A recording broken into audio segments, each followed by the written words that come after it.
Mga kwento ni Felmo.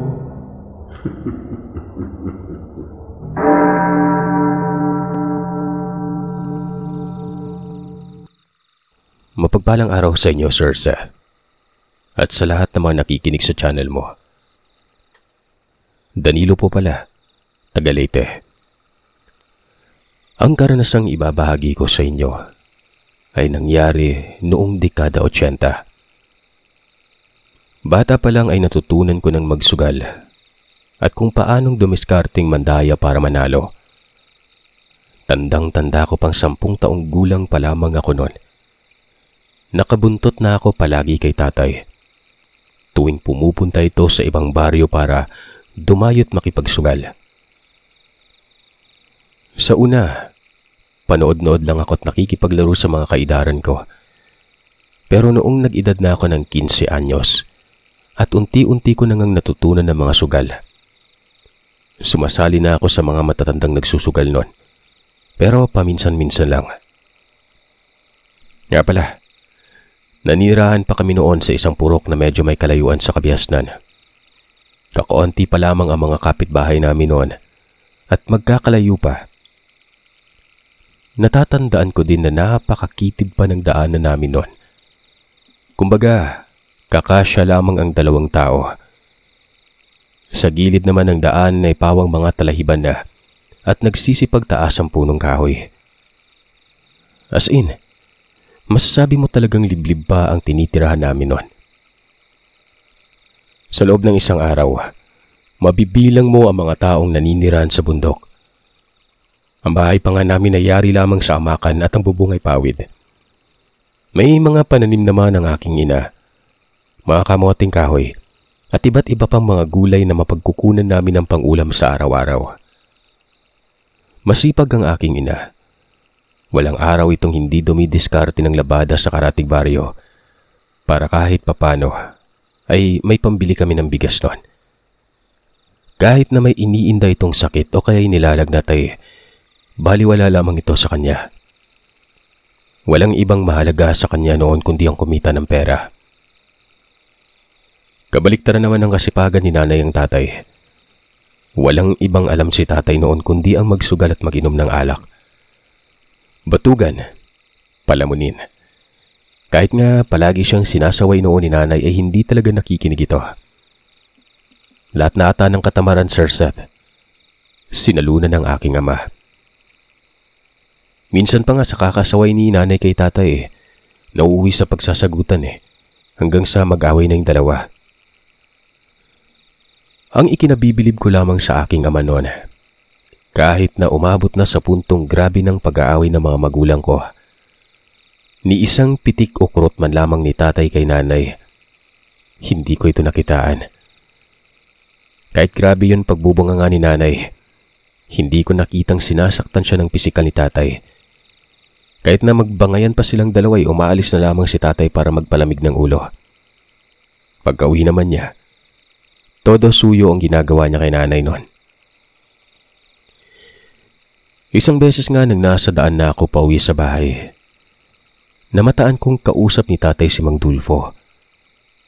Ang kapitbahay naming sugarol, gaya niya. Nasa gilid sila ng daan. Habang pinagmamasdan ko ay nahihinuwa kong parang may sekreto ang dalawa noon. Gawa ng halos magbulungan na ang mga ito kung mag-usap. Panay pang pagngisi ni tatay at para bang nasisiyahan nito sinasabi ni Mang Dulfo. Nang mapansin ako ng matanda ay umayos ito sa pagtayot, may sinabi sa aking ama. Dahilan para mapalingon rin sa akin si tatay.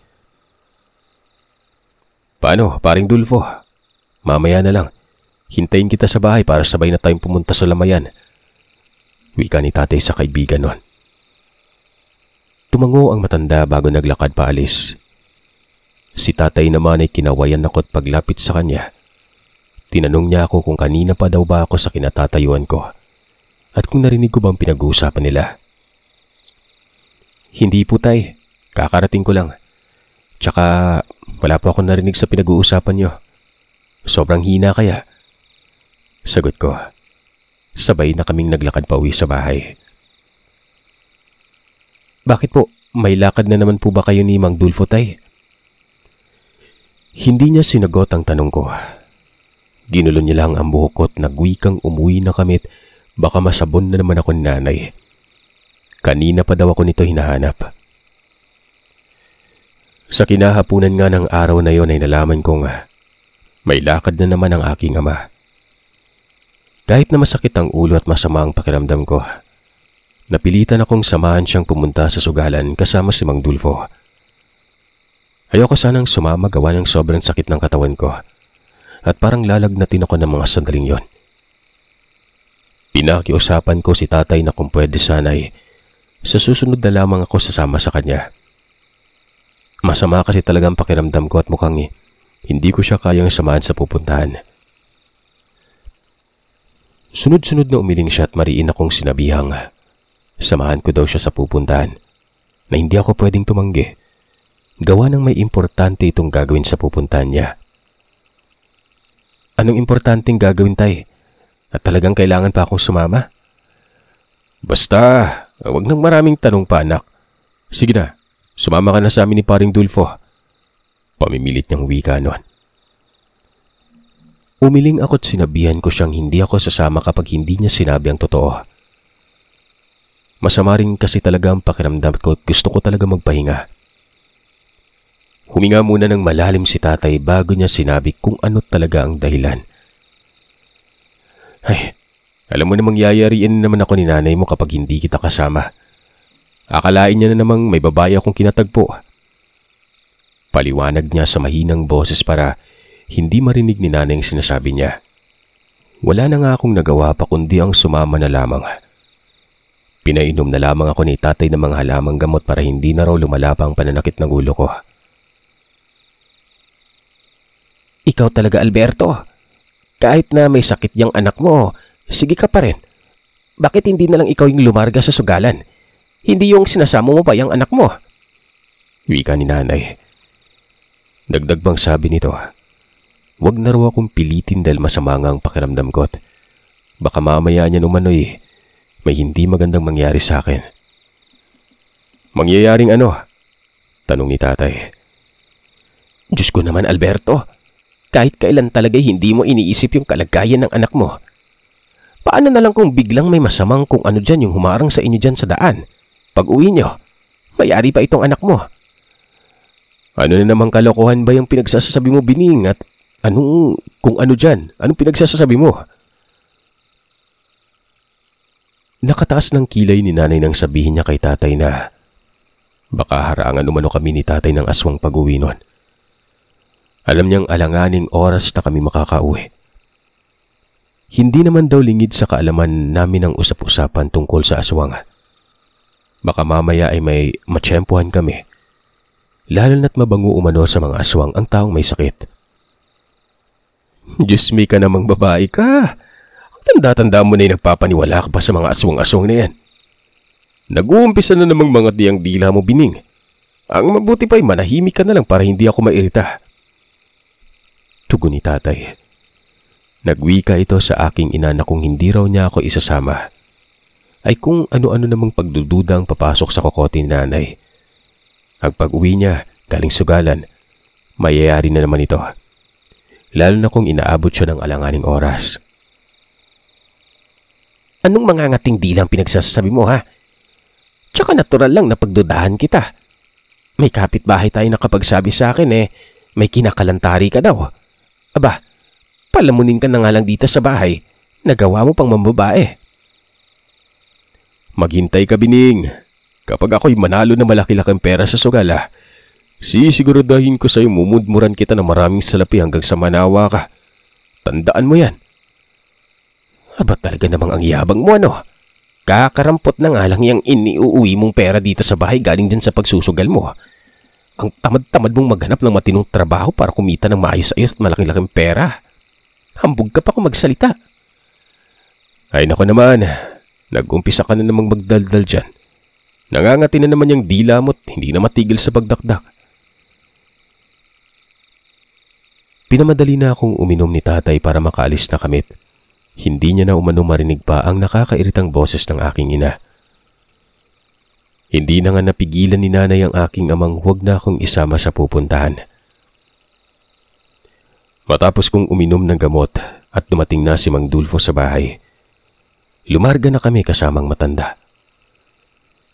Makaraan ng ilang minuto ay kapwa naglalakad na kaming tatlo sa gitna ng liblib na daan.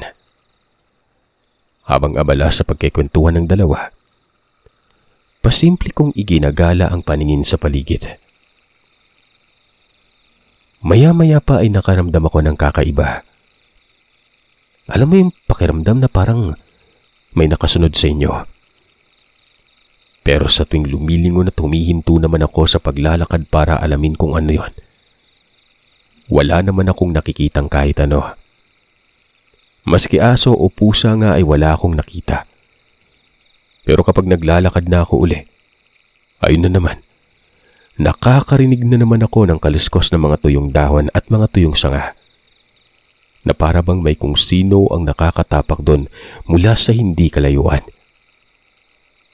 Hoy bata, ba't ba ang bagal-bagal mo maglakad ah? Pwede bang bilis-bilisan mo riyang maglakad at napag-iiwanan ka na? Sambit ni Mang Dulfo. Sa kakahagilap ko kung sino ang may kagagawa na mga kaluskusang naririnig ko, hindi ko man lang namalayang malayo-layo na palang dalawa nun.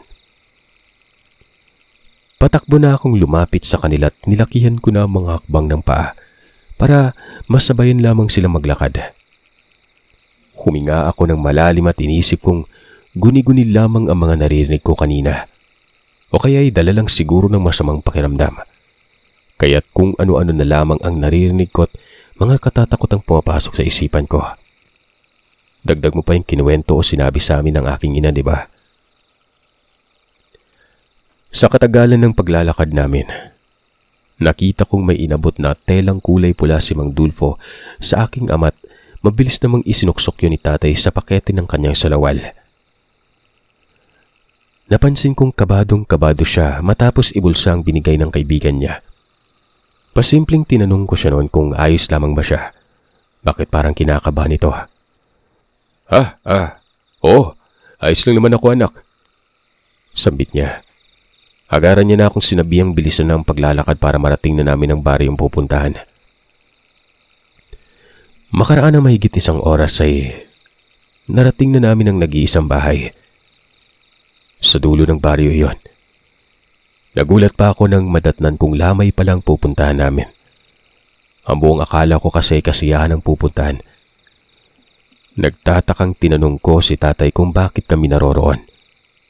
Kako, kakilala niya ba ang nakahimlay sa kabaong o ang kaanak man lamang nito't nakikilamay ba kami? Huwag ka maingay anak. Ang mabuti pa'y pumunta ka muna doon sa mga kaidaran mo't makipagkwentuhan. Ang labo mo talaga tay. Napakamot na lamang ako't napapailing. Hindi ko siya maintindihan. Dati-rati naman kapag pumupunta kami sa sugalan ay hindi niya ako pinapaalis sa tabi niya. Pero kakaiba ng gabing yon. Nung nasa umpukan na ako ng mga kaidaran ko ay panaka-naka kong sinisipat si tatay kung anong ginagawa niya. Lumipas ang mga oras, dumagsa ang mga nakikilamay. Kaya dumarami na rin ang mga taong nagsusugal. Nang nasa kalagitnaan na ng pagsusugal si tatay, tinawag niya ako at pinaupo sa tabi nito. Sinabihang magmasid lamang at papabilibin niya umano ako noon. Uwi tayo ngayong tiba-tiba anak. Tiyak akong matutuwa na si nanay mo nito at hindi niya na ako pagsasalita ng masakit. Nakangisi niya pang saad noon. Sa isip-isip ko pa nga noon, Sir Seth, ay nagyayabang na naman si tatay. Nanalo lang ng ilang beses ay kung ano-ano na yung sinasabi. Mamaya niyan, paniguradong uuwi na naman kami nitong walang laman ng bulsa. Dahil kadalasan naman, hindi talaga nananalo ito sa sugal. Pero makalipas lamang ang ilang oras, hindi ko maiwasang mamangha sa ipinapakitang sunod-sunod na pagkapanalo ni tatay. Sinabi pa nga ng iba na baka nandaya si tatay kaya't palagi itong nananalo noon. Sinabi naman ng aking amang sila na ang humawak ng baraha at magbangka para mapatunayan lamang niyang hindi siya nanadaya. Kahit nabilangin pa nila isa-isang baraha, bago ibalasa kung nagdududa talaga. Makalipas ang ilang oras ay halos matalo ng lahat ng mga nakakalaban ni tatay. Si Mang Dulfo naman ay tahimik lamang at nakikisabay lamang sa agos na mga pangyayari ng gabing yon. Masasabi kong may mga natutuwa naman sa pagkamanalo ni tatay noon. Siyempre meron ding hindi. Naaasar ang mga ito dahil sa sunod-sunod ang pagkatalo. Hanggang sa may isang matandang babae ang umupo at hinamon ng sugal si tatay. Purong puti na ang buhok ng matanda at may purong ito sa noo. Nagmumukha tuloy itong babaylan o yun bang albularyong katulad ni Mang Kepweng. Yung palaging may nakatali na panyo sa noo. Ganon ang postura ng matanda nun. Habang tinitingnan kong matanda, Sir Seth, nakaramdam kaagad ako ng hindi maganda.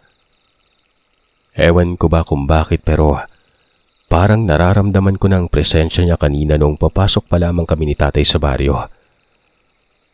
Hindi ko naman matandaan kung nakasabayan ba namin ito maglakad papasok ng baryo o nakasalubong man lamang.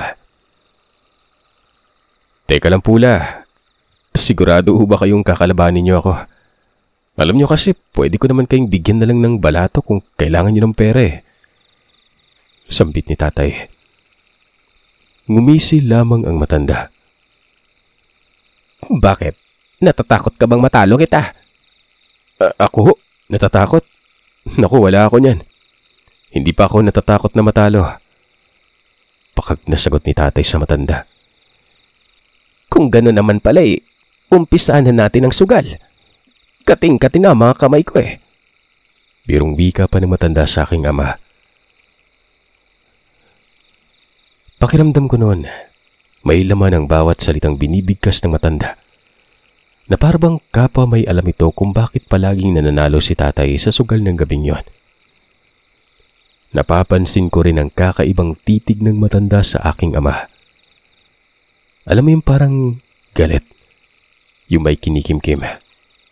Ako naman ng mga oras na yon, labis-labis ng pagtataka. Kung kanina'y napapansin kong kakaibang kinikilos ni tatay, ngayon naman napapansin kong hindi maganda ang tinging ipinupukol ng matanda kay tatay nun. Parang kulang na lang isaksakin niya ang harap-harapan si tatay sa pamamagitan ng pagtitig. Habang naglalaro na ng baraha si tatay at ang matandang ito, tensyonado ang lahat ng mga taong nanonood. Para bang bawat baba ng baraha ay sinusundan yun ng tingin ng mga nanonood. Para tuloy nagkaroon ng paligsahan ng gabing yon. Nakailang balasa na sila ng baraha, pero wala pa rin natatalo. Kaya napakatensyonado na talaga ng paligid nun. Ang iba na may kinakabahan at inaabangan kung sino ang mananalo sa dalawang nagtatagisan. Panay na rin ang pagpunas ng pawis ni tatay sa noo. Ako naman, para bang biglang nawala ang kaninang masamang pakiramdam dahil sa tensyong nagaganap sa lamayang yon. Bawat baba ng baraha ay napapahiyaw pa ang iilan sa pag-aakalang may mananalo na. Hanggang sa maya-maya pa, kusa nang sumurrender si tatay. Sinabi niyang walang mangyayari kung ipagpapatuloy na nila ang paglalaro. Walang gustong magpatalo, kahit naabutan pa man umano sila dalawa ng umaga. Pagtayo ni tatay, lumapit sa kanya ang matanda at nagsalita ng pabulong. Pero hindi yun nakaligtas sa pandinig ko gawa ng magkatabi lamang kami ni tatay noon. Ibalik mo na sa akin ang kinuha mo. Dahil kung hindi, anak mo ang kukunin ko. Sabay tingin sa akin ng malalim noon.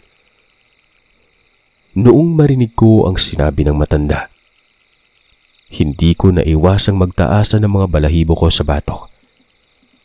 Lalo na noong makita kong biglang kumislap ng panandalian ang mga mata ng matandang yon. Para yung mata ng isang pusang nagagalit. Sandaling hindi nakapagsalita si tatay dahil sa pagkagulat.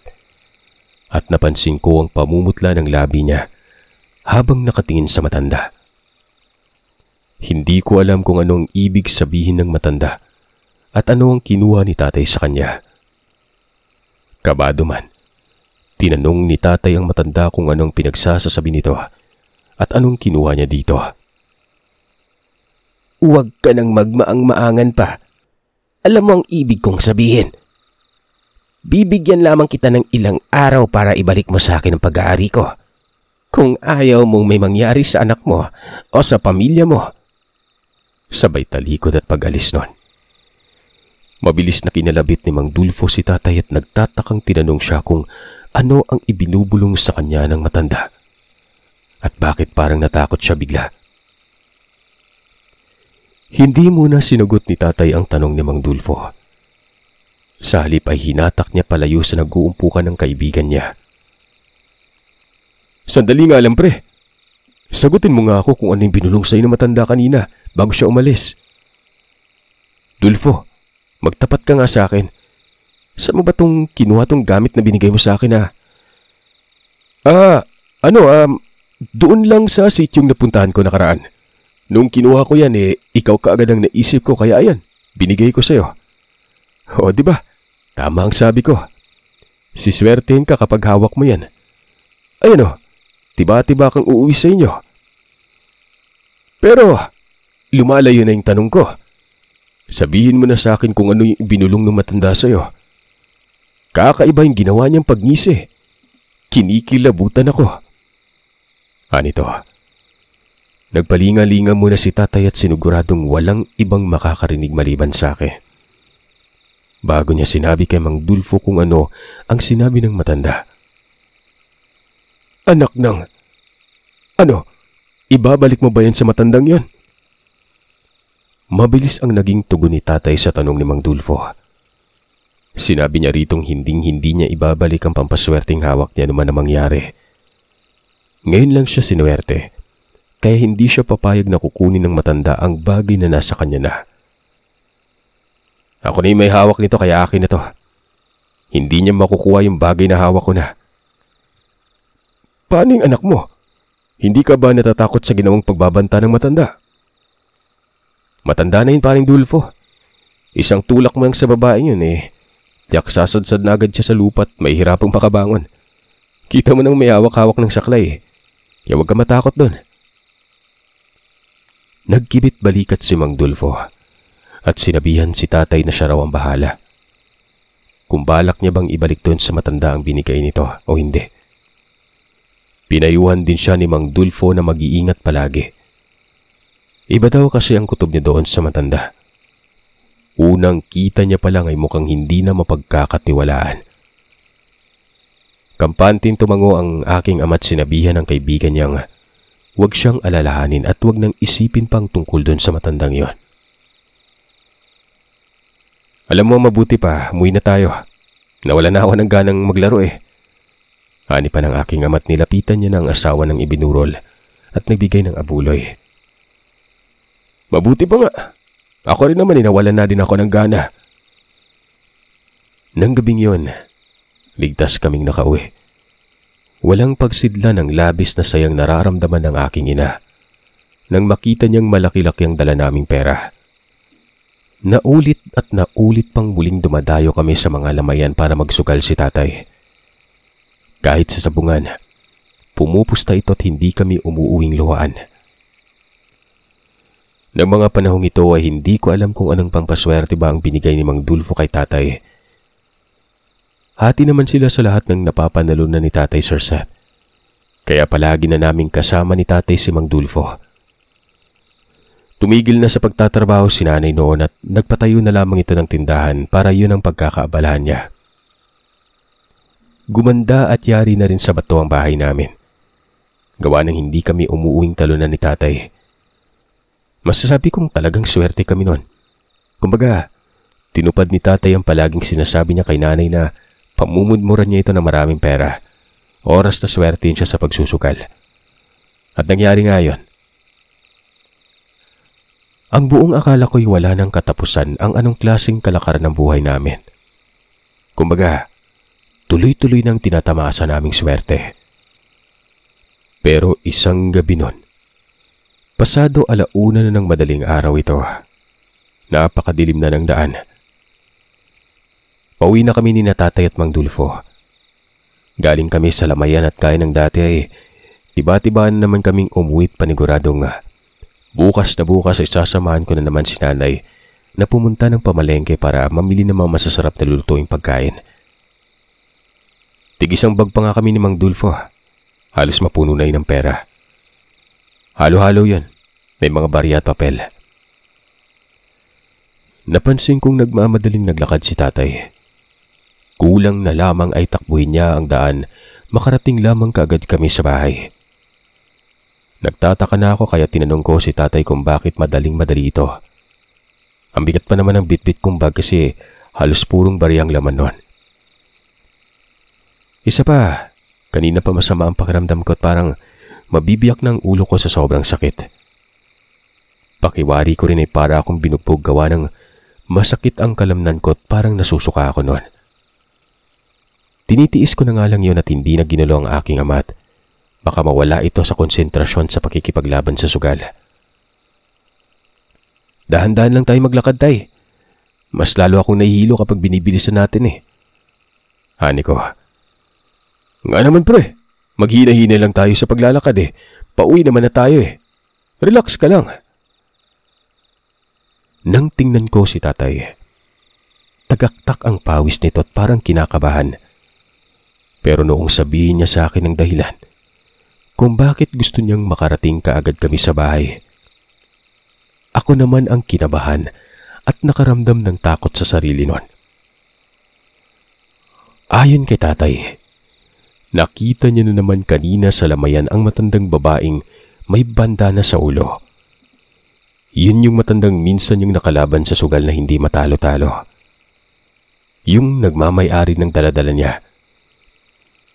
Masama yung nakatitig sa kanya kanina. Tapos ay titingin din umano sa akin. O kala ko ba hindi ka takot dun sa matanda? Bakit ngayon parang aligaga kang makarating kagad sa bahay niyo? Ewan ko. Hindi ko alam kung bakit eh. Pero kinabahan talaga ako. Kapag nasa kalagitnaan na tayo, ako na yung magdala ng bag, anak ha. Tumango ako at nagmadali nang ang sumunod kay Tatay. Makalipas ang ilang sandali, nasa liblib na kami. Doon na kami kapwa natigilan sa paglalakad. Sa kadahilan ng nakarinig kami ng mahihinang kaluskusan sa paligid. May mga angil din ng hayop akong narinig at talagang nanonood yun sa kalamnan ko. Kung kaya't nagtayuan ng mga balahibo ko sa buong katawan. Sandali, narinig niyo ba yun? Tanong ni Mang Dulfo. Ang tinutukoy niya ay ang mga mahihinang pag-angil. Tiningnan ko si Mang Dulfo. Tumango ako nun. At sa mahinang boses ay tinanong ko rin siya kung anong klaseng hayop yung mga angil na naririnig namin nun. Humiling-iling ito at nagwikang hindi niya rin alam kung ano bang klaseng hayop ito. Tara na, magpatuloy na tayo maglakad. Hayaan ni Tatay. Nakita kong inilabas niya na ang balisong sa bulsa. Ganon din si Mang Dulfo. Nang tingnan ko ito ay nakita kong hawak-hawak niya ng balisong. Parang may laban silang pinaghahandaan. Patuloy kaming naglalakad. Pero nakailang hakbang pa lamang kami. Bigla na lamang napaatras si Tatay at parang may tinititigan siya sa unang parte ng daan. Kaya't huminto kaming dalawa ni Mang Dulfo sa paglalakad. Tiningnan ko rin ang parte kung saan nakatitig si Tatay. Mabuti na lang at may buwan ng gabing yon. Kaya't hindi nakaligtas sa paningin ko ang nilalang na tinitigan ni Tatay. Halos manlaki ang mga mata ko at hindi makapaniwala. Nang matitigan ko ang isang malaking pusa nun, na halos kasing tangkad ng aso. Kakaiba ang wangis nito dahil para yung magkahalong itsura ng pusa't mosang. Malaki ang mga matang namumulat, walang tigil sa pag-angil habang nakaharap sa amin at para bang susunggaban na kami nito. Maya-maya pa, bigla na lamang itong tumayo. Gamit lamang ang dalawang paa sa likuran. Parang isa na itong tao. Sa isang kurap nga lang ng mga mata ko ay mabilis na nawala na parang bula ang nilalang na ito. At salip, isa ng matandang babae ang nakatayo sa kinapwepestuhan nun. Mas lalo akong kinabahan dahil sa kitang-kita kong siya ang matandang babaeng nakaharap ni tatay noon sa sugalan. At marahil, ito rin ang matandang tinutukoy kanina ni tatay na nakita niya dito sa lamayan na ito. Galit na galit yung mukha niya.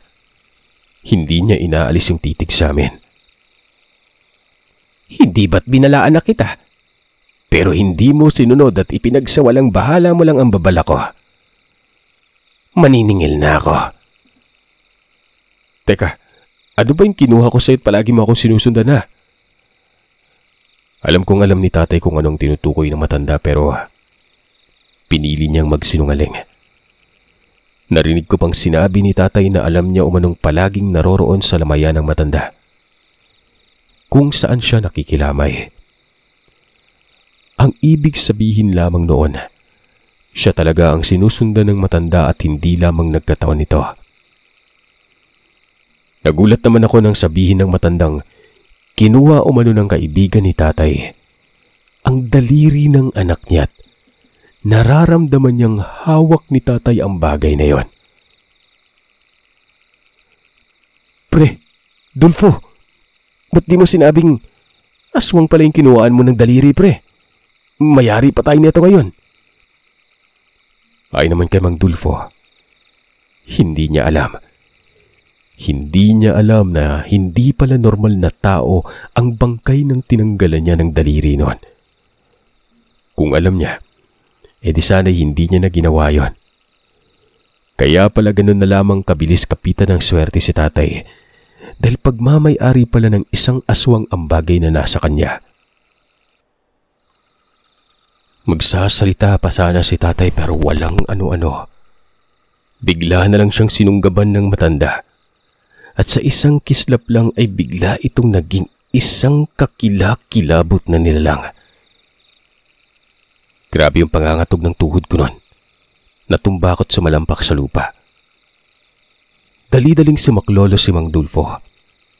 Itinarak niya sa lupa ang balisong pagkatapos ay mabilis na nilapitan niya si tatay na patuloy pa rin tinutubog ng matanda na yon. Paglapit ni Mang Dulfo, sunod-sunod na itinarak niya ang balisong sa katawan ng nilalang.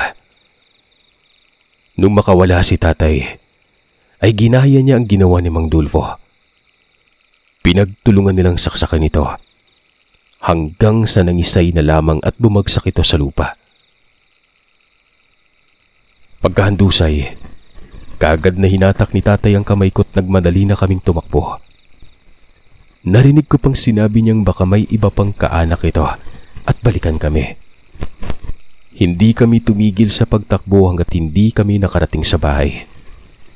At nung makauwi na kami noon ay saka pa lamang ako nakahinga ng maluwag. Pinainom kami ng nanay ng tubig. Nang may masmasan, doon na ikinuwento ni tatay at Mang Dulfong tungkol sa pampaswerte sa sugal na hawak-hawak ni tatay. Sabi ni Mang Dulfo, minsan nang naikwento sa kanila ng isa sa mga nakainuman nila noon ni Mang Dulfo na pampaswerte umano ang daliri ng patay. Magputol ka lang raw noon at dalhin palagi pag nasa sugal. Tiyak palagi kang siswertehin at yun ang nangyari.